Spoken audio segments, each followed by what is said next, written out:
নমস্কার কৃষ্ণপ্রেমী গুণী শ্রোতাজনেরা। মানুষ ভোগের দ্বারা সুখ উপভোগ করেন।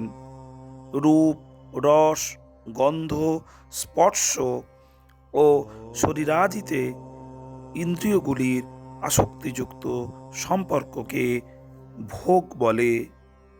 সুখ, দুঃখ, মান সম্মান, নিজ প্রশংসা এগুলিও ভোগ। প্রকৃতি ও তার সাথে যুক্ত সকল প্রাণী, বস্তু, অবস্থা, পরিস্থিতিগুলি আস্বাদন করাই ভোগ। জড় সম্পর্কই ভোগে লিপ্ত করায় এবং পরমাত্মা প্রাপ্তির বাধক হয়।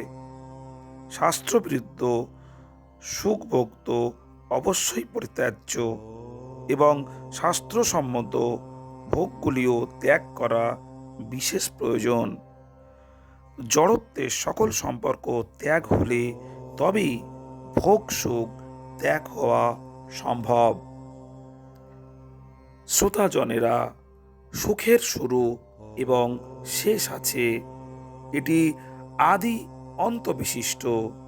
সুখ সর্বদাই অস্থির, অনিত্য, পরিবর্তনশীল, বিকারশীল, জড় এবং সকল অবস্থাতেই দুঃখদায়ক।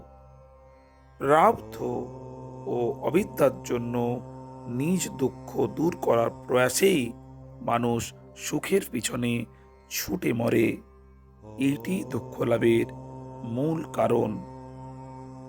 সুখের উৎপত্তি হয় দুঃখ থেকে। দুঃখ হতে পরিত্রাণ পাবার আশাতেই মানুষ সুখ খোঁজে এবং পরিণামে শুধু দুঃখই ভোগ করে। গুণী শ্রোতাজনেরা, পণ্ডিতেরা জানেন সংসারে সুখের নামগন্ধও নেই। সেজন্য ব্রহ্মজ্ঞ যোগীরা ইন্দ্রিয়গুলিকে বিষয় হতে বিচ্ছিন্ন করে কঠোর বৈরাগ্য অবলম্বন করেন।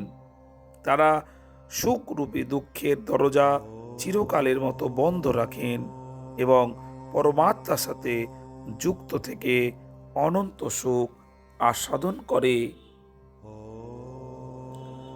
কৃষ্ণ চর্চায় গীতার কথাগুলি যদি আপনাদের ভালো লেগে থাকে তবে চ্যানেলটিকে সাবস্ক্রাইব করতে ভুলবেন না, আর ভিডিওটিকে বেশি বেশি শেয়ার ও লাইক করে দিন।